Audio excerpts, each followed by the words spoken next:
These are the men who built America. And let's talk about that. Well, I basically just watched a series from History Channel that literally is titled The Men Who Built America.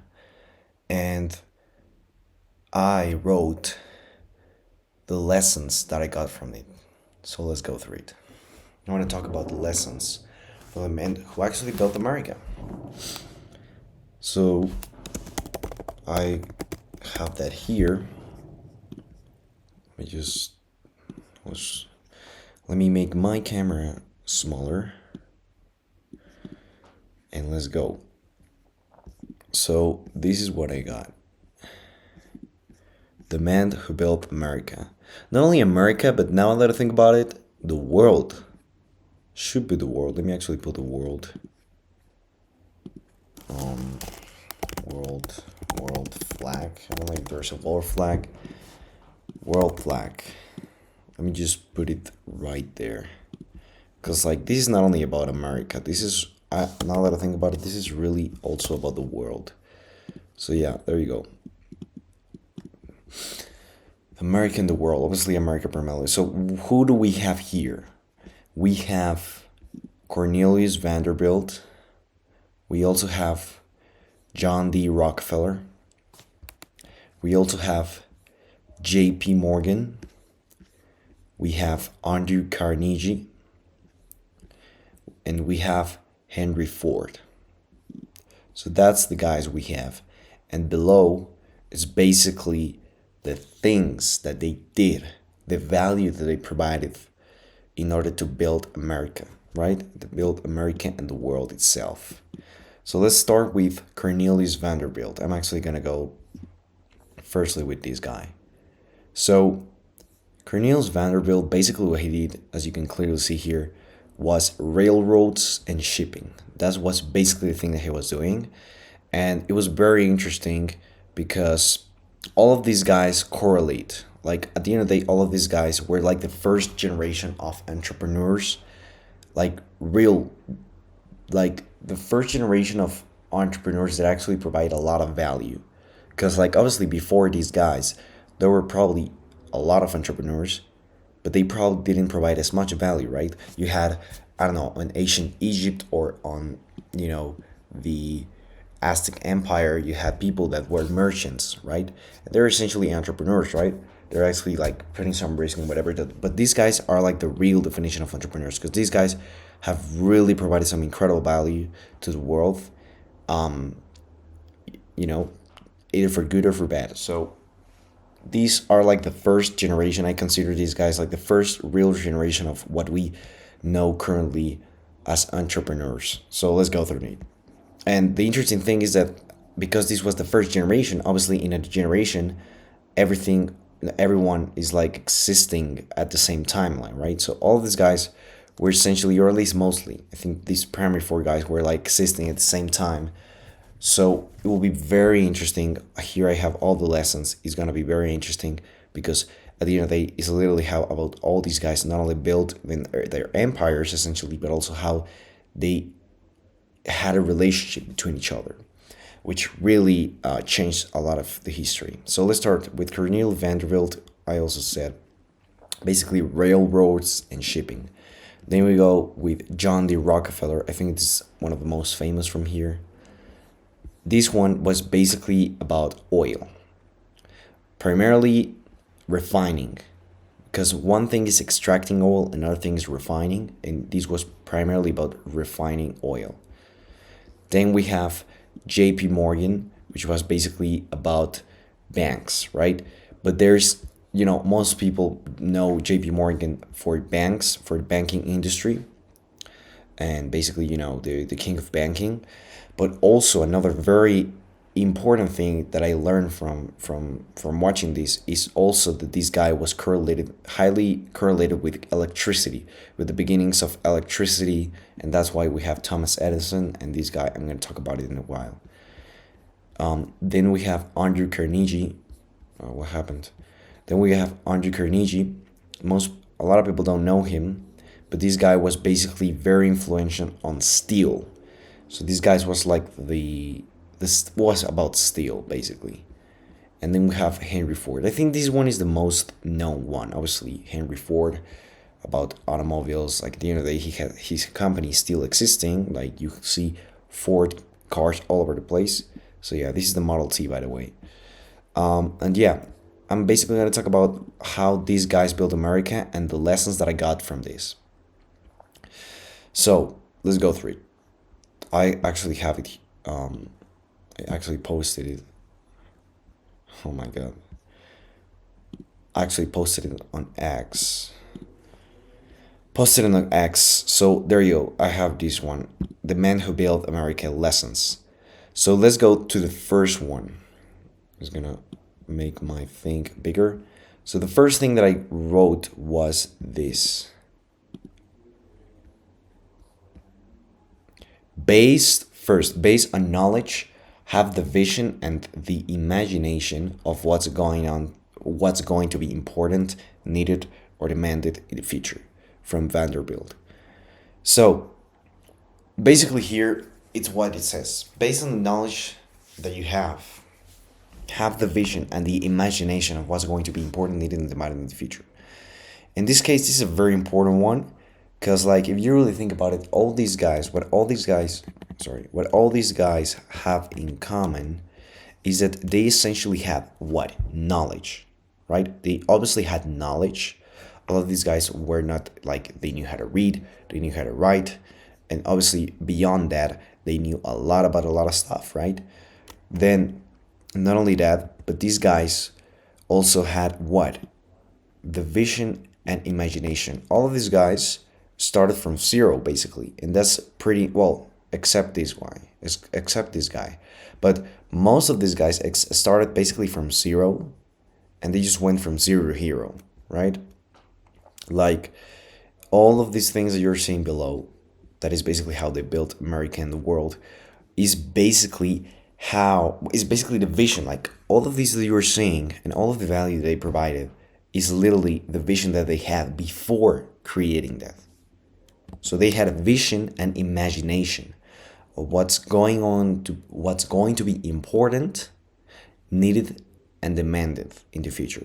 So before starting all of this, they had the vision in their little heads, well, in their heads, each one of these guys, to basically see the future and be like, okay, what is going to be demanded? What's going to be needed? What's going to be important in the future? Is that the first one?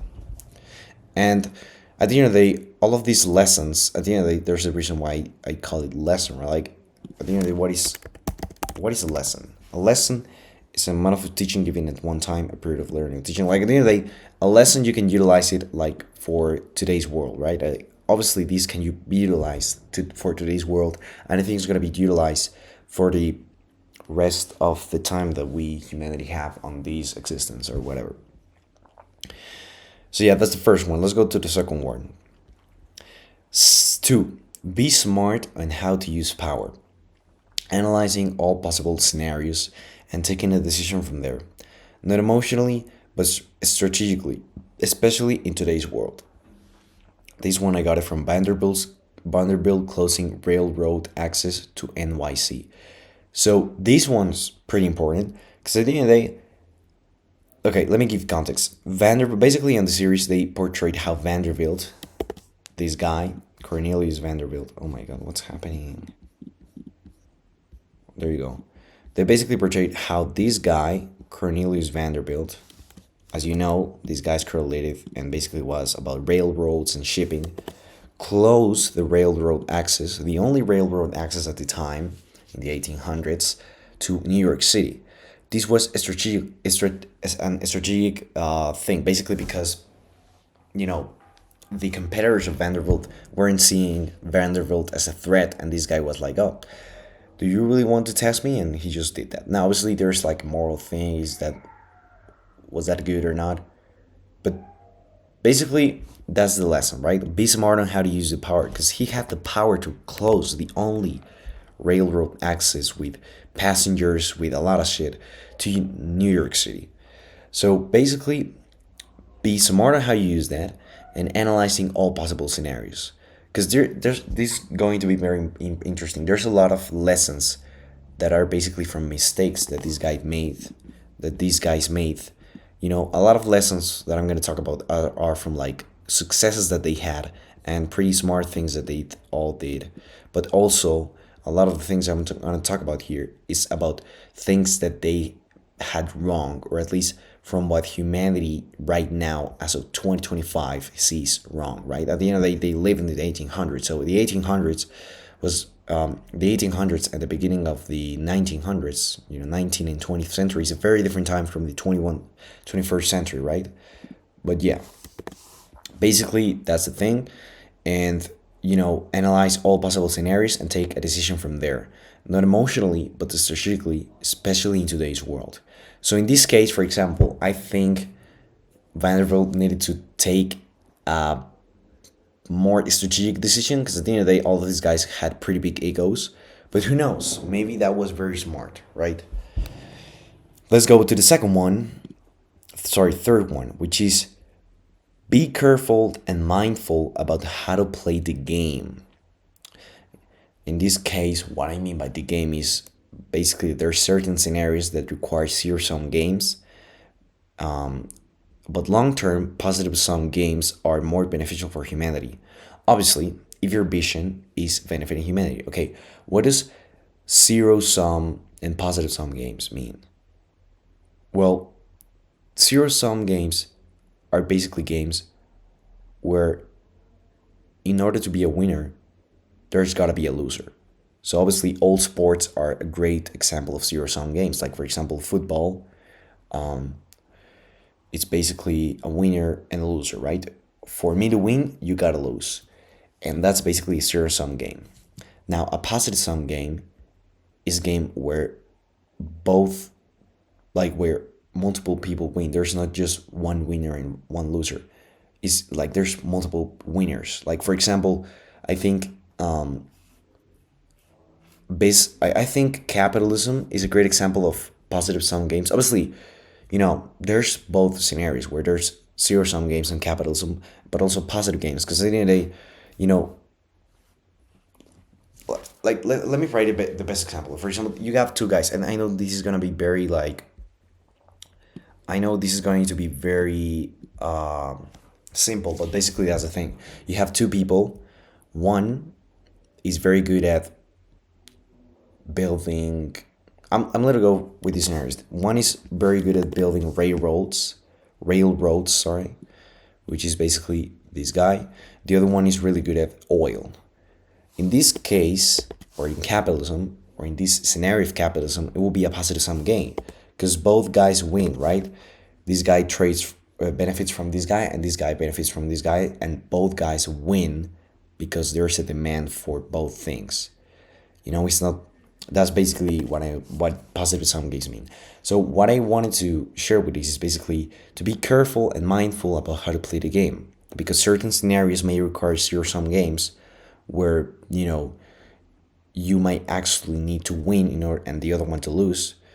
But long term, positive sum games are more beneficial for humanity. In this case, positive sum games I think is more beneficial because there were a lot of times where all of these guys were basically competing a zero sum game. This guy wanted to be the richest man. This one guy also wanted to be the richest man. This guy was very, this guy and this guy were battling to do whatever. It was zero sum game, right? I want to be bigger than you, whatever. But in a positive sum game, long term, both of you are essentially leveling up and not only trading or helping each other, but also adding value to humanity. That's why I said more beneficial for humanity long term, because it's definitely more beneficial for these two guys to focus on their craft and focus on providing the best value for humanity, and than just competing. Because if they compete long term, it's just not gonna end well. Like this guy wants to be the richest one, is gonna go for some practice where he's not gonna care about the product that much. He's just caring about the profit. You know what I mean? Like Long term, that's what I got from this. Positive sum games are more beneficial for humanity. And there's one guy, which is Naval Ravikant. He's a very successful entrepreneur and investor, as it says. This guy basically believes in death. So I'm gonna admit it. I really fuck with his philosophy, and that's maybe the reason why I'm having this conclusion. Because at the end of the day, I'm gonna admit it. I'm really like inspired by his philosophy. I love a lot of things he says. So that might be a reason why I'm like, oh, you know, I fuck with this. So yeah, now let's go to the fourth one. Number four, have when you really have nothing to lose, take the risk on that thing that you believe. This one is from Rockefeller realizing that there's opportunity with oil refining and overpromising with Vanderbilt. Okay, this part is like more specific with the thing, but basically that's what happened. Oh my god, what I did. Basically, that's what happened. To give context around like the series, basically Rockefeller was at its beginnings, and what he saw was the opportunity with oil refining. He basically saw that the oil extraction was wasting a lot of stuff, and that oil refining could be much more beneficial, right? There could be a much better or valuable market there. And then, as it says right here, it overpromised Vanderbilt because this guy, at the time when Rockefeller started, this guy was like one of the most, if not the most powerful guy in America, in the United States. And basically, this guy, being like the little dog, went to the like big dog and was like basically just overpromising. Because at the end of the day, Rockefeller needed the railroads of Vanderbilt in order to spread his product, right? His refined oil. So in this case, he met with Vanderbilt and basically overpromised. He was saying, "Oh, I'm gonna give you this amount of barrels per month and whatever," even if when he didn't actually had the capacity or was actually doing it, he just overpromised. And in this case, that's at the end of the day, he achieved it. But like, just imagine you are basically, as it says, taking risk, right? And that's why I said when you really have nothing to lose, because at the end of the day, he was just starting out. This guy was just starting out. Like, the worst case scenario will be, oh, I go to back to whatever I was doing in a job or whatever. And I think this is really important in today's world, because today's world is much better than the 1800s. So right now you can really take more risks.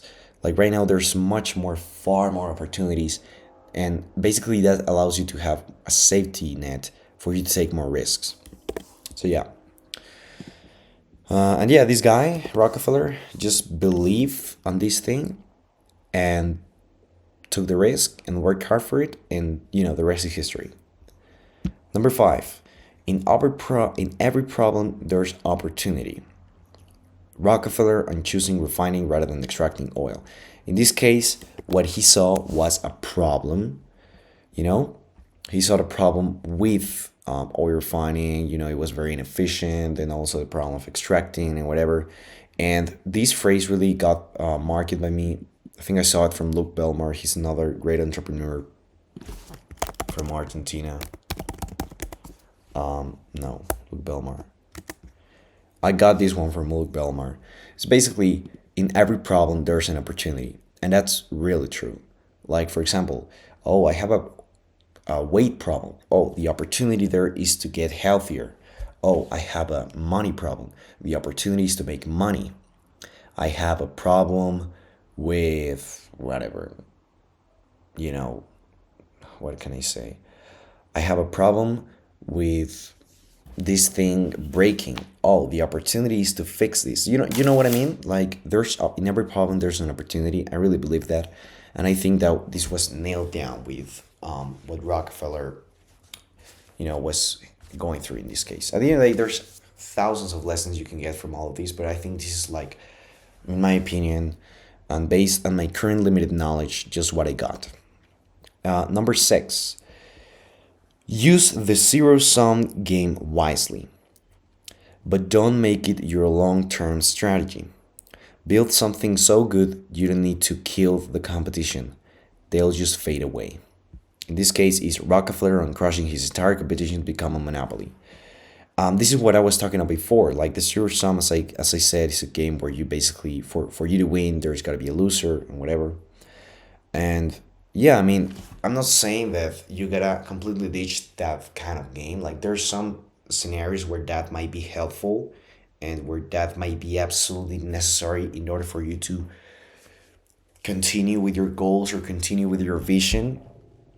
Like for example, the thing that comes to my mind is SpaceX and Elon Musk when they were basically starting out.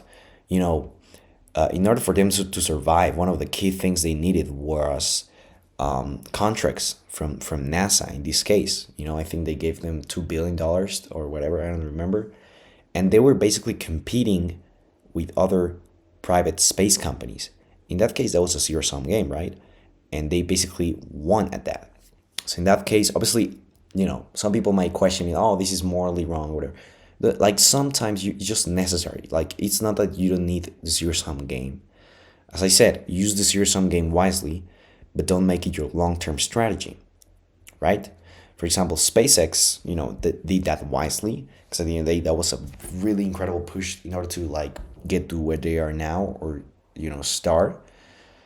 And now they're really not using that much because, for example, they don't have a lot of patents. Patents. This is a very interesting vision, or at least a view from Elon. He says that patents are for the weak. What? You haven't really. I haven't really seen that in a lot of companies, except those. And in that case, is a positive sum gain because he's literally incentivizing more people to jump in on that industry, that is space, right? To innovate on that industry. And not only that, but they also he's doing that with Tesla. Like literally their mission is to transition the world to a sustainable, abundant economy. In order to do that, there's got to be more than one company, right? So whatever, I'm getting off the topic, but basically, yeah, you have definitely zero sum games are really valuable and you need to use them wisely, but don't make it your long term strategy. And the reason why is basically because of this. Because it's much better to build something so good that you don't need to kill the competition. They will just fade away.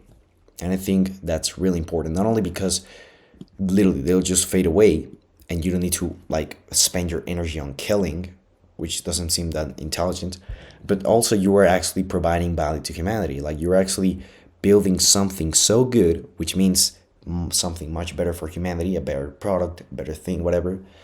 And that just the beauty of businesses, right? And actually focusing on creating the best thing possible. Yeah. And in, for example, in this case, Rockefeller was actually doing, I think, the wrong thing. But who knows? At the end of the day, who knows? Because at the end of the day, that's basically one of the primary reasons of why Rockefeller got so successful, right?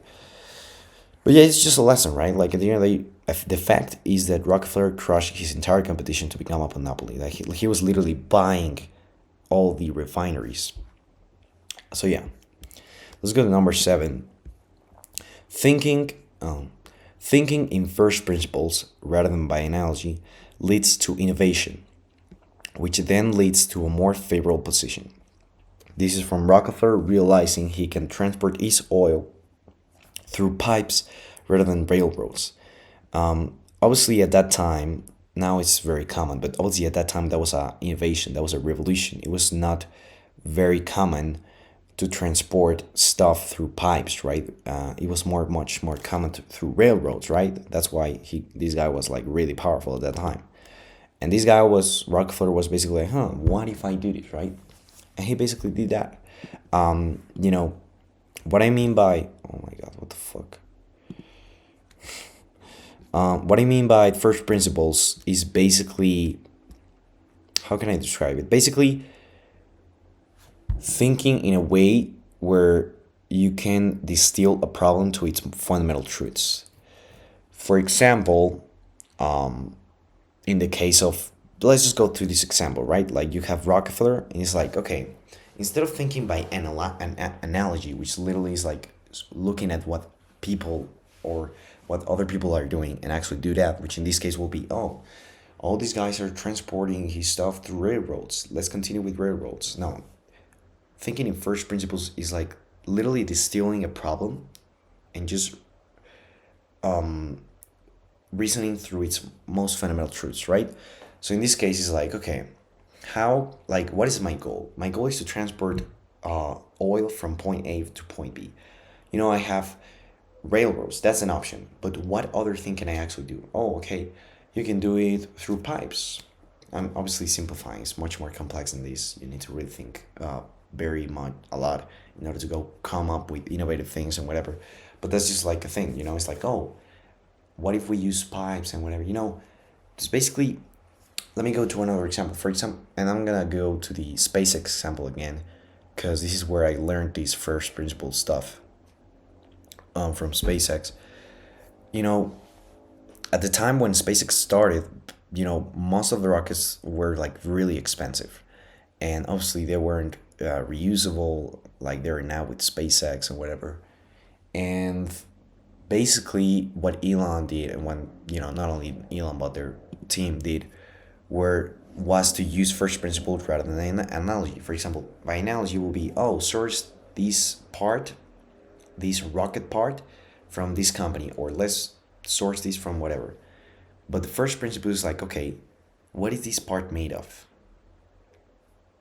Oh, this part is made of this material, and these metals. Oh, these metals, how much does this cost in the LME, which is the London Metal Exchange? Basically, the price of the raw materials of raw metals.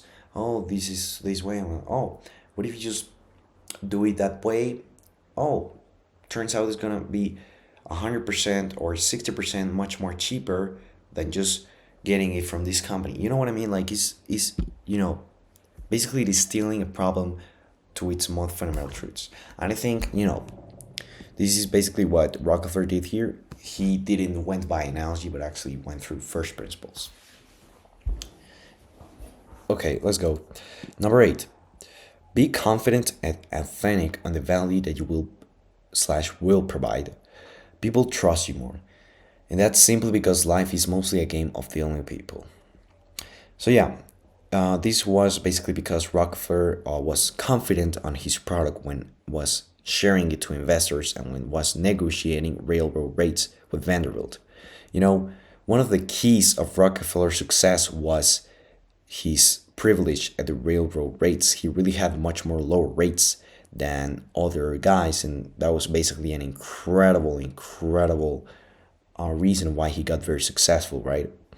And at the end of the day, he basically was confident and authentic on the value that the product he had was going to provide, and people trusted him, right?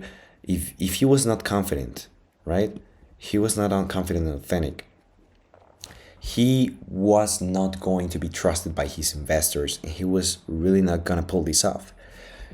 At that time, I think he was just confident, not authentic. The reason why I added the word authentic here is because that's really one of the most important things in today's world.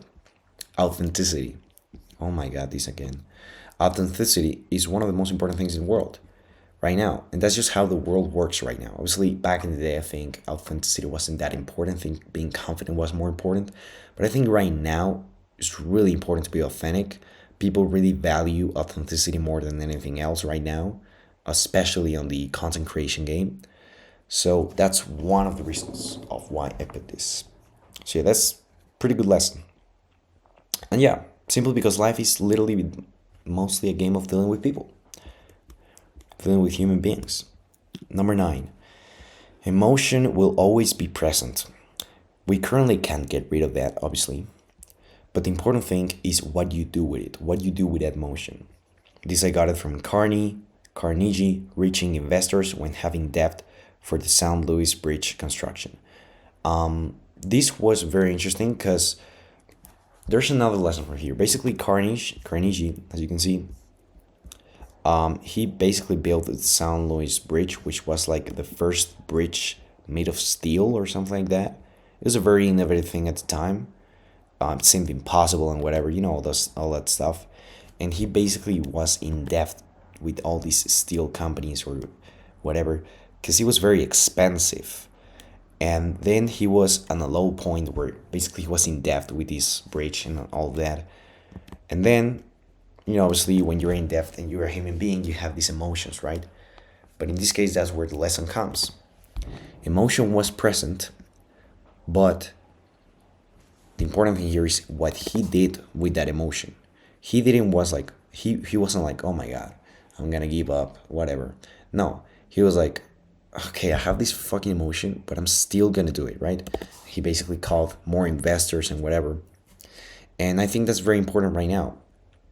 Like, I mean, if he could pull that off, like literally building a fucking incredible bridge from an innovative material that was very expensive, having that emotion, and being that time that was like, why not you? Like, why wouldn't you do whatever you have of idea in 2025, where you have AI, where you have the internet, right? Like, we need to really be reminded of that. So yeah, that's a very important one too.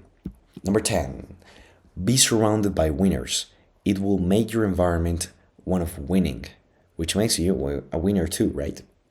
This one is from Frick, opening his World Club with Carnegie. Okay, this is a very interesting guy, and that's why I put it here. This is Frick, Henry Frick. He was basically a partner of Carnegie, and he was also an asshole. We're gonna talk about that, but yeah, basically this guy. Oh my god, opened. In relation to this lesson, this guy opened a club of very highly successful people and whatever, and that obviously makes you be surrounded by winners and whatever. Obviously, how we can translate that to today's world will be basically to be surrounded by like-minded people, right?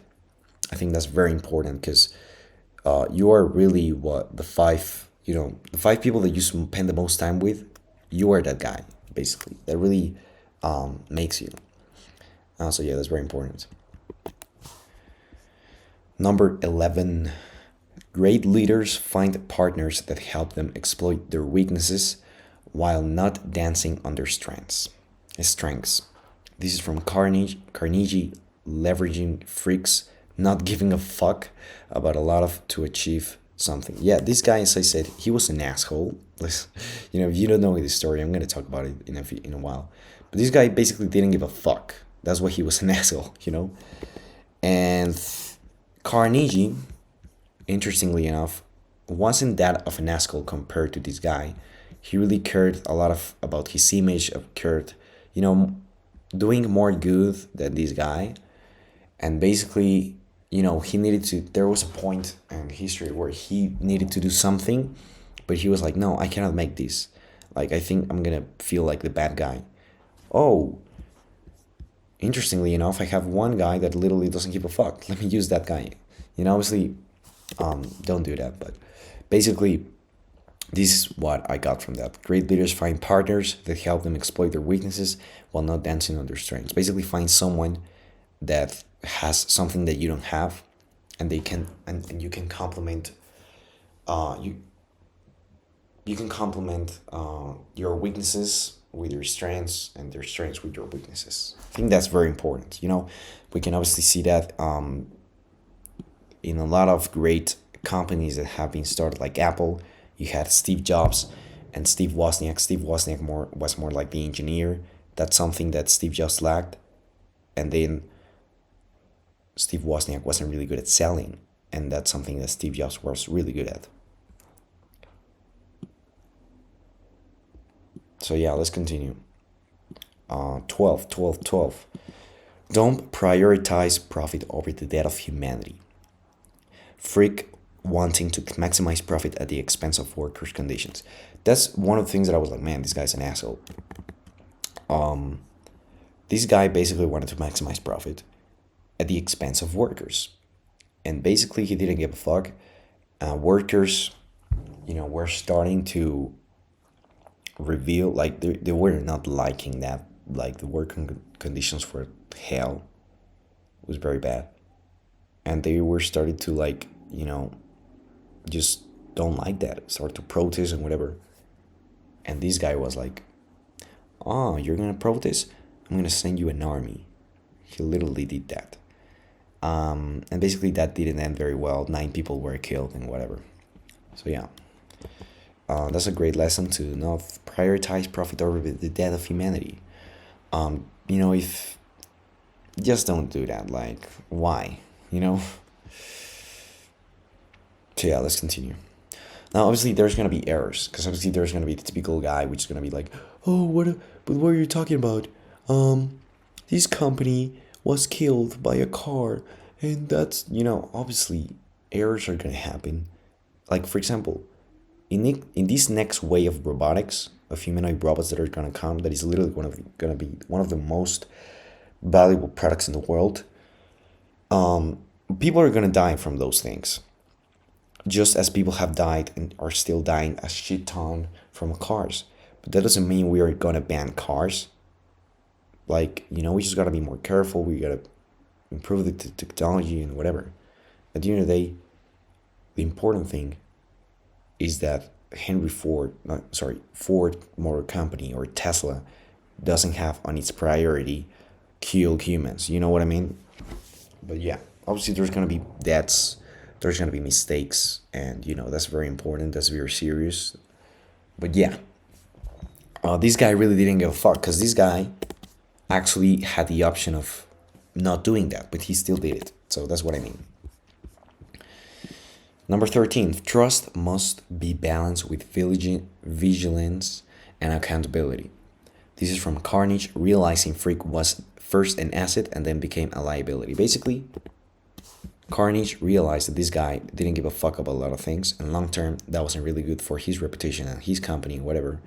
And he just realized that this guy initially was an asset and then became a liability. So yeah, basically, trust must be balanced with vigilance and accountability, right? You need to still be, observing your, the people that you trust, right? Or the people that are closer to you and have accountability, right? Which there's also leads me to also the definition of accountability. I really like this one from Leila Hermosi. She is another great entrepreneur. She's just great. And what the fuck is this? And she has a definition of accountability that I really like, which is basically the following one. Let me actually write it right here. Which is accountability equals... Fuck, I forgot. Oh my god. Accountability. Basically, oh my god, it's an equation. I don't find it. Oh my god. I think I got it. Sorry, let me... Ah, shit. Let me go through that. Okay, profile. Oh my god. Oh my god, where do I have this guy?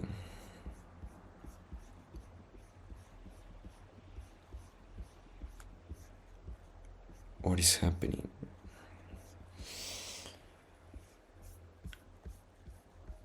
Oh, I remember I got it. I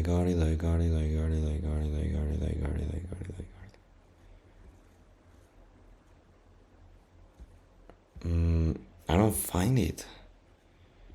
Accountability.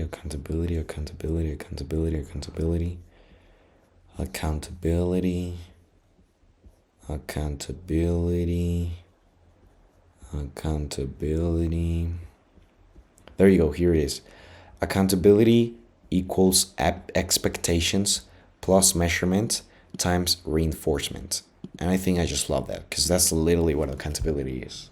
Like, it's literally like expectations. You set an expectation, you then have a way of measuring that, and then you reinforce it, right? I don't know. Pretty interesting. Next, 14. Pursue high impact opportunities with conviction, even if risky. Ah, shit. I misspelled that. I needed to put even if it's risky, but whatever. Even if risky, because the potential upside justifies the gamble. JP Morgan going all in on electricity despite his father's advice against it. And this is where this guy comes. As I said, JP Morgan was really into electricity, and this guy is his father. This father was basically on the idea that Morgan had with electricity. Morgan was like, man, this is the future. And his father was like, you're a dumbass. This is not the future. Don't take that. Don't take that risk, right? He wasn't that of a much of a risk taker, and he still did it. Like he had such a conviction, even if it was risky, because the potential upside justified the gamble, right? And this is very interesting because basically Morgan was raised, like he literally was very influenced by his father. And at that time, obviously you didn't have the internet to question things or whatever. So it was much easier to be like manipulated by your family. So it's crazy how this guy, even if throughout all his life, this guy, which was very successful, taught him, man, don't do this, or whatever, he still did it. He had such conviction of this that he just did it, despite his father, saying whatever. Now, a beneficial event for him was that his father died. I know this sounds very like, what the fuck? Like, his father died, what are you talking about? Yeah, obviously he was very sad and whatever, but that still allowed him to have more freedom to actually go pursue this to the fullest. I'm not saying that you need to hope your dad dies. Obviously, that's not the case, but you know what I mean. Let's continue. 15. Use the power that you have, intelligence, resources, relationships, etc., to get what you want, while bringing benefit to humanity. This case is J.P. Morgan, Rockefeller, and Carnegie uniting to have an effect on U.S. elections with candidates that benefits them. Okay. This is very interesting because after you read this, you will be like, how is this benefiting humanity? Essentially, they are just literally buying a candidate. They were not buying a candidate. That's how it seems like at the beginning, but at the end, they were just utilizing their power, what they had. In that case was resources, intelligence, relationship, to get what they wanted, which was, basically at that time, there was a political candidate who didn't like these guys that much. He didn't like all these guys and all the power that they had and whatever. And basically, these guys needed to unite. They needed to put their ego aside and be like, man, if this guy wins, he's literally gonna throw us to jail just because he doesn't like us. So let's actually unite, use our power to increase the probabilities of this guy winning. Because at the end of the day, they didn't actually bought him, because at the end of the day, their decision was, on the people, right? On the American people. So at the end of the day, the country was the one who decided. They just tried to utilize their power to the fullest to basically influence that. And in this case, bringing benefit to humanity. This is an interesting point that I wrote, because basically, if you really think about that, even if they were actually, doing it for themselves mostly, and for their empires and their stuff to continue, if you really think about it, yeah, I mean, that makes them a lot of money, that whatever. But all of these things also benefit humanity. Like electricity benefits humanity, makes the lives of people much better, much easier, whatever. Steel makes the life, people much easier. Like at the end of the day, even if they're benefiting, like the things that they're doing are also benefiting humanity a lot. So that's why I added that part of benefiting humanity. But because even if, let's say these guys were like the most selfish guys in the world, they were still benefiting humanity through the stuff they were doing. So that's another very important point right here. Next one, 16. Don't let rejection stop you. And when stakes are high, do something bold to make the world take notice. In this case, we got into Ford, Henry Ford.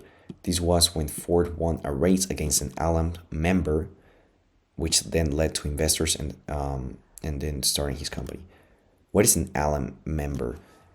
That was something that I knew. It seems crazy right now, but basically back then, when Ford was starting his company, there was this organization that was called alum. They basically owned the patent for the idea of the automobile. So if you wanted to create an automobile, you needed to actually pay royalties or whatever it is to this organization simply because they had a patent or something on the idea. It's like, for example, it's like if there's an organization that has a patent on artificial intelligence. And just because they have a patent on that idea, every company that develops some form of artificial intelligence needs to pay this company or this organization something. Sounds crazy.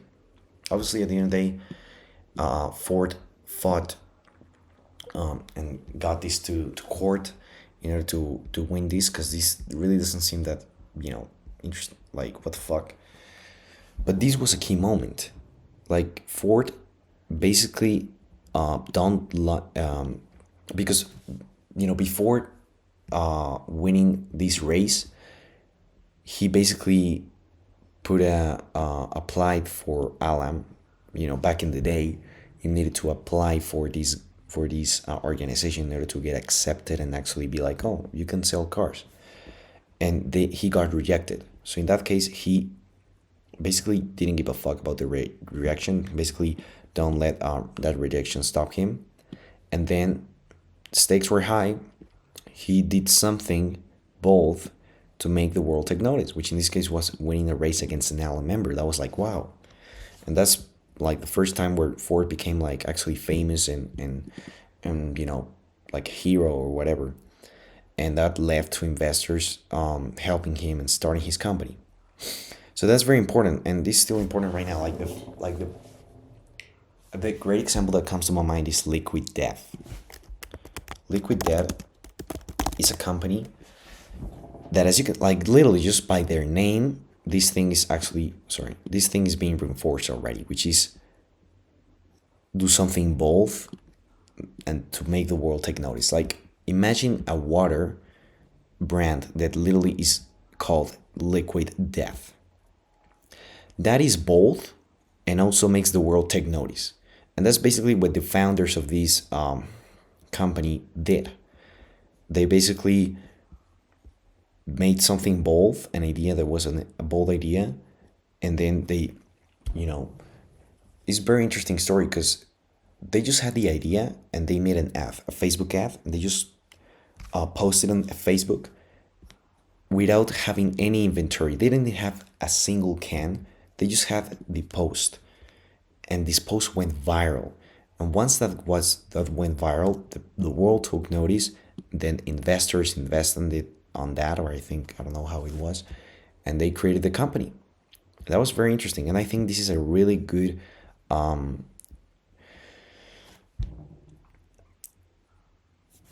example from today's world. Obviously with the leverage of social media, this is easier than ever. But obviously you need to actually have some great ideas, and at the end of the day, most ideas that you put out there aren't really gonna be like make the world take notice. So there's still some like consistency you gotta have there, but I think it's very interesting. Number 17, fight for your vision. Basically, this was, oh my god, this was when Henry Ford went to court against the Alum organization and gained freedom for the idea of the automobile. Basically, oh my god, this is basically when, where is this shit? We're in the 17, right? Yeah. This is basically when, fuck. Basically when Henry Ford, what is happening? This is basically when Henry Ford won the case against Alum and just gained complete freedom to start his company. So yeah, fight for your vision. 18. Technology and business is like an onion. Take advantage of it and build the next layer. This is from Henry Ford, cars being powered by Rockefeller's gasoline, then Henry Ford cars being built by Carnegie's steel, and then Henry Ford cars are being built in factories powered by JP Morgan's electricity. And this is a very interesting idea. And it's just the truth. Like technology and business is really an onion. You know, like you have onions, and as it says, I'm literally just gonna be the example here. You have a layer which is Rockefeller's oil, and then you have another layer which is J.P. Morgan's electricity, and then you have another layer which is Andrew Carnegie steel, and then on top of those layers of technology and business, you got the automobile with Ford, which is building on top of these existing layers, you know, and leveraging the steel of Carnegie, the electricity of Morgan. Obviously, this is oversimplification. Morgan actually didn't own all of the electricity, but I think you know what I mean. Then the oil from Standard Oil, the gasoline, sorry, and then Vanderbilt. No, Vanderbilt wasn't really the thing at that moment, but you know what? You get the idea. Like for example, Amazon. Amazon built his business and his technology on top of other onions. Amazon built its onion on top of other onions, which were the already existing system of delivery. Like it was leveraging the U.S. postal office or something like that to deliver the packages. Then built on top of the internet, which already existed. Then built on top of the financial institutions, like, and this is literally what's happening. Every day is happening, and every day is going to happen until the dawn of time, like until the end of time, right? Right now you have this big layer that is AI, and then there's going to be more companies and technologies built on top of that, and that's how it works. So yeah, that's the beauty of this thing. And then 19. A man who dies rich dies disgraced. This is from Andrew Carnegie and Rockefeller, now competing to see who gives the most amount of money. This is basically at the final stages of this generation where all of these guys, okay, this was like the beginnings, but all of these guys were starting to become old. By the time this guy died, then these guys were like, oh shit, we are very old. Oh my god, what's happening? They were like, oh shit, we're very old. Let's actually compete to see who gives the most amount of charity, right? Like of money away. And this is a very interesting thing, because like there's this phrase who I think said it, Andrew Carnegie said it, which is a man who dies rich dies disgrace. A very interesting, thought-provoking phrase. But this was basically the final lesson. That's basically when the season ended, the episode ended. But then I also added this thing, which is to that last. Now the last one is interesting, which I'm talking about this one, because there's two valid arguments. One is doing all the good in the world by giving money, like philanthropy, and the other one is that you may do more real good to humanity by the value you provide, like in businesses, whatever. And this is basically an argument from Elon in regards to charity and business. Let's just like watch it. I basically put it right there.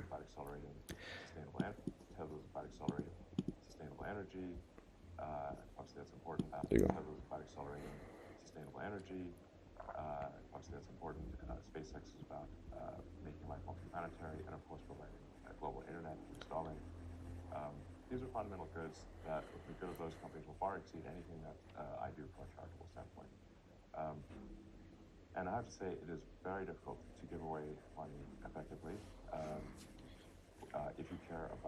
money actually doing good and not merely the perception of doing good. It's a big struggle to give away money effectively. If you care about the reality of doing good and not the perception of doing good, if you care about the reality, perception will be there. So yeah, basically his argument is that he believes the value that he's providing through his businesses like Tesla, SpaceX, Neuralink, Twitter, in this case X, XAI, what else? Starlink, far exceeds what he could give through charity. And I really agree with him, but I also I agree with this argument. As I said, there's two valid arguments. Obviously, if you give money through philanthropy, it's not bad. Like, it's actually something good. And obviously, you need to be careful because there's some like organizations that actually don't care that much. As he said, they don't care as much about the reality. They just care that more. They care more about the perception. But that doesn't mean that there's actually other organizations that actually care about the reality. So there's two arguments. It's valid doing good by charity. So clearly, bad is great, better than nothing. But then there's also this other way of providing value to humanity, which is actually through businesses and and all of that stuff. And I don't know, that was like a very interesting point of view. And yeah, that's it, man. That's basically the lessons that I got from the man who built America with the world. So they these guys like this was the guy who revolutionized not only cars that we literally use all over the world, but also the manufacturing process, right? With the assembly line.